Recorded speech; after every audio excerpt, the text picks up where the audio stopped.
Hello everyone, welcome to English class. Today we are going to see an interesting topic in 6th standard. Can we live without water? What will happen if we don't have water? Yes, we can't live without water. We need water in our day-to-day life for everything, for agriculture, drinking, washing, bathing, for everything etc etc. Yes, I think you all guessed the topic what we are going to know about today. Yes, we are going to know about water. Can we move on to lesson? Yes, come on. Okay. In section 1, a tiny bird searching for a place to lay her eggs. The land was very parched and there was not a bush or tree in sight. Okay. So ஒரு குட்டி பறவை வந்து தன்னோட முட்டையை இடுறதுக்காக ஒரு இடத்த தேடி போயிட்டுருக்கு. அந்த லேண்ட் வந்து எப்படி இருக்குது, அந்த இடம் எப்படி இருக்குன்னா ரொம்ப பேர்ச்சுடுனா ரொம்ப ட்ரையாக இருக்குது. ரொம்ப வறண்டு போன அந்த நிலத்தில் ஒரு மரமும் ஒரு புதரும் இல்லை அதோட முட்டையை போடுறதுக்காக.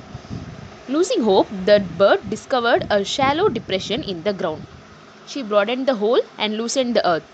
She laid her eggs there. Okay. ஃபைனலாக அந்த பேர்ட் என்ன பண்ணுது, நம்பிக்கையை இழந்து போய் சுற்றிட்டு இருக்கும்போது அது கண்ணில் ஒரு குட்டி ஷாலோ டிப்ரெஷன் தெரியுது. ஷாலோ டிப்ரெஷன்னா ஒரு குட்டி பள்ளம், ஒரு குட்டி குழி மாதிரி தெரியுது அந்த கிரவுண்டில். அது போய் தன்னோட கிளாஸ், அதோட கால்கள் இருக்கு இல்லைங்களா, அந்த கால்களை வச்சு அந்த ஹோலை வந்து நல்லா ப்ராடனாக லூசன் பண்ணி விடுது. ப்ராடனாக நல்லா இன்னும் அகலமாக தன்னோட காலை வச்சு தோண்டி தோண்டி தோண்டி இன்னும் அதை அகலமாக்கி அது கம்ஃபர்டபுளான பொசிஷனில் வச்சுக்குது. Next, she laid her eggs there. அந்த பொசிஷனுக்கு வந்ததுக்கப்புறம் நல்லா கம்ஃபர்டபுளாக உட்காந்து அது தன்னோட முட்டைகளை அந்த ஹோலில் இடுது. The eggs hatched after some days and the mother protected the babies until they were big enough to fly. The hole where the eggs were laid remained dusty and untenanted by anyone for some time. Okay.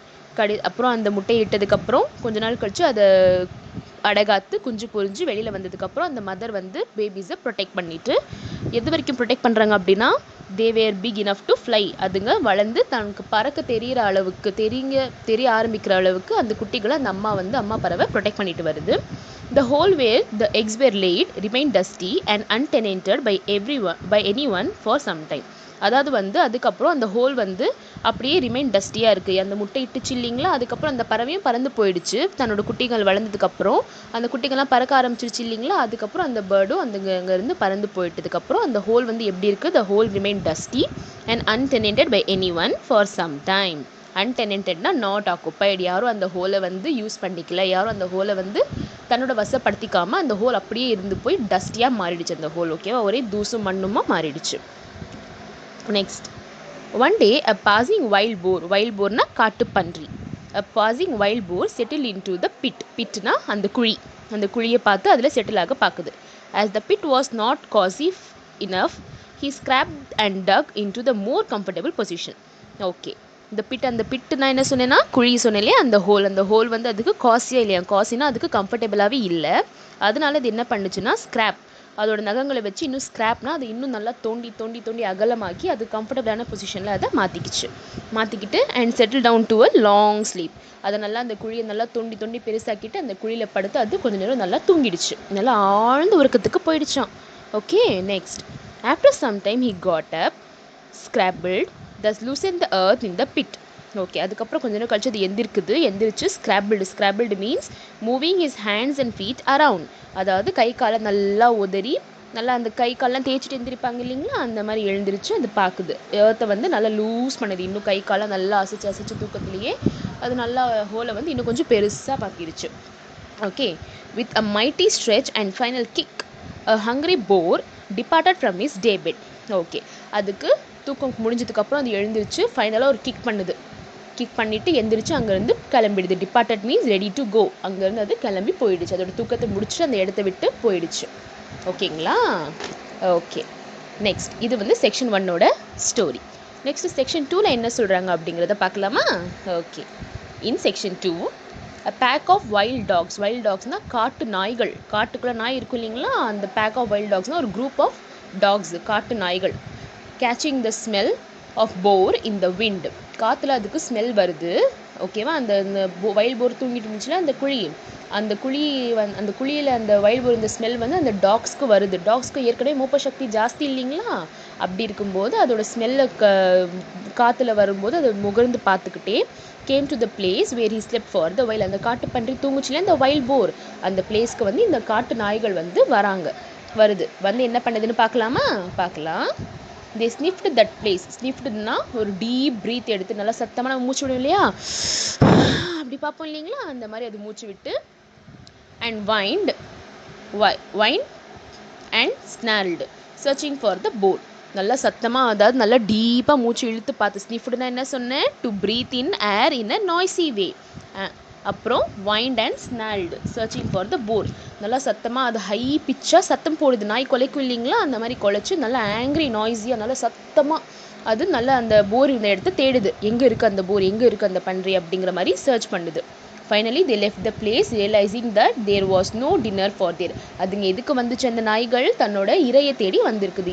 அதோட dinner சாப்பிட்றதுக்காக அந்த இடத்துக்கு வந்திருக்கு. ஃபைனலாக அங்கே அந்த பன்றி இல்லைங்கிற உடனே அதுங்க ரொம்ப ஏமாற்றத்தோடு திரும்பி போயிடுச்சு. they left the place. Next, the hole was made a little bigger and wider by these wild dogs. அந்த பன்றி இருக்கிற இடத்த பார்த்துட்டு அது என்ன பண்ணுச்சுங்களா, அந்த குழியை உள்ளே இருக்கும்னு நினச்சி நல்லா தோண்டி அந்த குழியை இன்னும் பெருசாக ஆக்கி விட்டுருச்சுங்க அந்த டாக்ஸ், ஓகேவா? After a few days, it rained for 3 days and 3 nights and the dry earth completely wet up the moisture. Okay. ஒரு கொஞ்ச நாள் கழிச்சு அந்த இடம் வந்து எப்படி, அந்த இடத்துல என்ன ஆகுது? மழை பெய்யுது. எப்படி பெய்யுது? மழையே இல்லாத அந்த இடத்துல, வறண்டு போன அந்த இடத்துல 3 days and 3 nights it rained. Okay, 3 நாள், 3 பகல் 3 இரவு, இரவும் பகலுமா 3 நாள் விடாமல் மழை பெஞ்சிக்கிட்டே இருந்திருக்கு அந்த இடத்துல. அந்த ட்ரை லேண்ட் எப்படி ஆயிடுச்சு? அந்த dry earth soaked up the moisture. soakedனா கம்ப்ளீட்லி வெட், கம்ப்ளீட்டாக ஈரமாக அந்த இடம் வந்து நனைஞ்சு போயிடுச்சு, ஓகேங்களா? Next, the whole earth smelled wet and fresh. அந்த இடம் எப்படி ஆயிடுச்சு? வறண்டு போன அந்த இடம் ட்ரை, அந்த பேர்ச்சாக இருந்த அந்த இடம் எப்படி ஆயிடுச்சு? earth smelled wet and fresh. நல்ல ஈரமாக நல்ல மண் வாசனையாக அந்த இடத்துல இருக்குதான், okay? Next, the hole collected the water that fell and grass grew around its edges. அந்த ஹோல் என்ன ஆயிடுச்சு? தண்ணி தேங்கி நின்று அந்த ஹோலை சுற்றி, அந்த எட்ஜஸ்லாம் என்னது, அதோட அந்த ஹோல், அந்த குழியை சுற்றி கொஞ்சம் கொஞ்சமாக புட்கள், அந்த கிராஸ் வந்து முளைக்க ஆரம்பிச்சிருக்கு, okay? grew grass around its edges. Soon buffaloes spotted the place and rolled in the water, making it muddy. அதுக்கப்புறம் என்ன ஆச்சு? அந்த இடத்துல தண்ணியை பார்த்த உடனே எருமைகள், பஃபலோஸ்னால் என்னது? எருமைகள். அந்த எருமைகள்லாம் அந்த இடத்த வந்து ஆக்குப்பை பண்ணி and rolled in the water, making it muddy. அந்த தண்ணியில் வந்து நல்லா உருண்டு பெருண்டு விளையாடி அந்த தண்ணியை எப்படி ஆக்கிடுச்சா? மட்டினா மண்ணாக ஆக்கிடுச்சு, சேரும் சகதியுமாக ஆக்கிடுச்சு அந்த இடத்த. The pit widened and became a little watering hole like a pond. அப்படி பண்ணி என்ன ஆச்சு? அந்த இடம் ஒரு குட்டி பாண்டாகவே குட்டையாக மாறிடுச்சாமா அது, ஓகேவா? ஃபஸ்ட்டு என்ன ஆச்சு? அந்த பேர்ட் வந்து இது தோண்டி அதில் முட்டையிட்டு அந்த குழியை அப்படி விட்டுட்டு போயிடுச்சு. அப்புறம் அந்த காட்டு பன்றி, அந்த வைல்ட் போர் தூங்கி அந்த இடத்த பெருசாக்கி விட்டுட்டு போயிடுச்சு. அப்புறம் அந்த டாக்ஸ் வந்து இன்னும் தோண்டி அதை பெருசாக்கி அப்படியே விட்டுட்டு போயிட்டாங்க. அந்த இடத்துல மழை பெஞ்சு என்ன ஆச்சு? கிராஸ்லாம் அதை சுற்றி வளர்ந்து அந்த இடமே தண்ணி தேங்கி நின்று அந்த குழியில் ஒரு குட்டி பாண்டாகவே மாறிடுச்சு. பாண்டுனா என்ன அர்த்தம்? பாண்டுனா ஒரு குட்டையாக மாறிடுச்சு. அந்த இடத்துல தண்ணிலாம் தேங்கி நின்று, ஓகேவா? ஸோ ஓகே, நெக்ஸ்ட் நம்ம செக்ஷன் 3க்கு போகலாமா? Section 3. There was a poor farmer who tilled the land near the one small depression. ஒரு ஏழை விவசாயி அந்த இடத்துல வந்து டில்டுனா வந்து prepare the land for crops. அந்த இடத்த வந்து உழுதுட்டு இருக்காரு. நம்ம பயிர்லாம் நடுறதுக்காக நிலத்தை உழுவாங்க இல்லையா, அந்த மாதிரி ஏற வச்சு அந்த நிலத்தை வந்து உழுதுட்டு இருக்காரு. அந்த குழிக்கு பக்கத்துலேயே அவரோட நிலமா அது. அந்த ஏழை விவசாயோட நிலத்துல அவர் வந்து கிராப்ஸ் வைக்கிறதுக்காக அந்த லேண்ட் வந்து ப்ரிப்பேர் பண்ணிட்டு இருக்காரு. அதுதான் டில்டுன்னு சொல்லுவாங்க. Next, during summer months he travelled far to get water for his crops. இந்த வெயில் காலத்தில் வந்து அவர் ரொம்ப தூரம் தொலைவாக போய் தண்ணி எடுத்துகிட்டு வந்து தன்னோட கிராப்ஸ்க்கு போடுவாராம். அப்படி இருந்தும் அவருக்கு விவசாயம் நல்லதாக இல்லை. His harvest was not good. அப்படி இருந்தும் அவருக்கு அறுவடை நல்லதாகவே அமையலை. ஆஸ் தேர் வேர் நோ ரெயின்ஸ். ஸோ மழை இல்லாததால் அவர் தூரமாக போய் தண்ணி கொண்டு அவரால் போட முடியலங்கிறதால அவருக்கு harvesting was not good. His eyes fell on a patch of green grass closer to his field. அவர் கண்ணு எங்கே, ஒரு நாள் அவருக்கு என்ன ஆகுது, அவர் கண்ணு கேட்டுற தூரத்தில் ஏதோ பச்சை பசேல்னு தெரியுது. Green grass closer to his field. அவர் நிலத்துக்கு பக்கத்துலேயே, ரொம்ப பக்கத்துலேயே அவருக்கு ஏதோ பச்சை பசேல்னு தெரியுது. என்னவா இருக்கும் சொல்லி அவர் போய் பார்க்குறாரு. He investigated it and was grateful at the sight of the green grass and water so close to his field. அவருக்கு ஒரே சந்தோஷமாயிடுச்சு இதை பார்த்தோன்னே. கிரேட்ஃபுல்னா ரொம்ப கடவுளுக்கு நன்றி சொல்கிறாரு. ரொம்ப நன்றி உள்ளவரா அந்த இடத்த பார்த்து ரொம்ப சந்தோஷப்படுறாரு. என்னடா இது, நம்ம ரொம்ப தூரம் போய் தண்ணி கொண்டு வர பார்க்குறோமே, நமக்கு நிலத்துக்கு பக்கத்துலேயே தண்ணி இருக்கே, நம்ம அதை பார்க்காம விட்டுருக்கோமே, நம்ம கண்ணுக்கு இப்போ தெரிஞ்சிருக்கே அப்படின்னு சொல்லி அவர் ரொம்ப சந்தோஷப்படுறாரு. Yes, he was so grateful at the sight of the green grass and water so close to his field. Okay, next. With his pickaxe and spade, he made the pit into a perfectly decent pond. Okay, pickaxe என்னது, கோடாரி. அவர் கோடாரியும் மண்வெட்டி, ஸ்பேடுன்னு என்னது, மண்வெட்டி. அவர் பிக்காக்ஸையும் கோடாரி ஸ்பேடையும் எடுத்துக்கிட்டு எங்கே போகிறாரு, அவர் நிலத்தை வந்து இன்னும் கொஞ்சம் நல்லா அந்த பிட்டை பெருசாக்கி ஒரு டீசன்ட் பாண்டாக மாற்றிடுறாரு. நல்ல அழகான ஒரு குளமாக மாற்றிடுறாரு. He told his wife about this and called the village priest to bless their fortune. அவர் ஓடி போய் என்ன சொல்கிறார், அவர் ஒய்ஃப் கிட்ட எல்லா நடந்த விஷயம் எல்லாத்தையும் சொல்லிட்டு போய் கோயில் பூசாரியை கூட்டிகிட்டு வா. வில்லேஜ் ப்ரீஸ்ட்னா கோயில் பூசாரியை போய் கூட்டிகிட்டு வா. நமக்கு நடந்த இந்த ஆச்சரியத்தை, இந்த லக்கை வந்து, ஃபார்ச்சூன் என்னது, லக்கு, இந்த லக்கை வந்து நம்ம அவர்கிட்ட சொல்லி பிளெஸிங்ஸை வாங்கிக்கலாம் அப்படின்னு சொல்லி கூப்பிட சொல்கிறாரு. அதுக்கு அவங்க ஒய்ஃப் என்ன சொல்கிறாங்க, இந்த விஷயம் இதே எல்லாருக்கும் ஊரில் தெரிஞ்சிருக்கும் அப்படின்னு அவங்க பேசிகிட்டு இருக்காங்க. Next. When a rich farmer tried to own this pond, the poor farmer brushed him aside, saying that it belonged to him. Okay, அப்புறம் என்ன ஆகுது, அந்த ஊர்லேயே நல்ல ரிச் ஃபார்மர்னா நல்ல பணக்கார விவசாயி வந்து என்ன பண்ணுறாருன்னா, அந்த இடத்த வந்து நமக்கு சொந்தமாக்கிக்கலாம், அந்த நிலம், அந்த தண்ணி என்னோடது அப்படின்னு சொல்லி அவர் உரிமை கொண்டுறதுக்காக வந்து நிற்கிறாரு. அதை பார்த்துட்டு இந்த புவர் ஃபார்மர் என்ன பண்ணுறாரு, brushed him aside, saying that it belonged to him.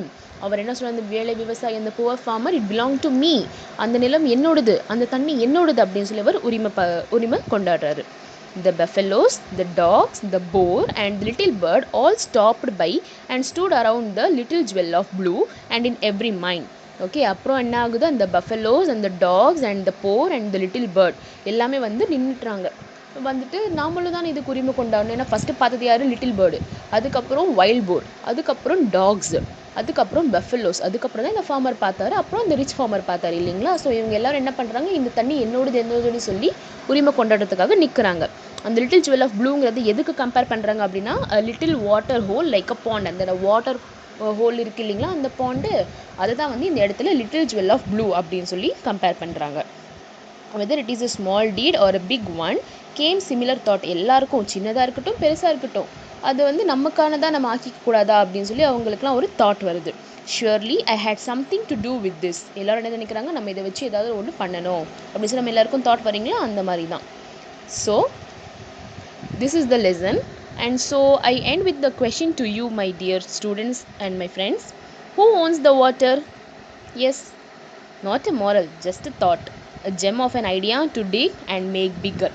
Okay, கடைசியாக இந்த லெசனை வந்து நான் எப்படி முடிக்கிறேன்னா, ஒரு கொஷினோட முடிக்கிறேன். Okay, now you can tell, who owns the water? Okay, I hope you all enjoy this lesson. I think you can all understand this lesson in very easy manner. Yes, thank you. We can see in the next class. Thank you.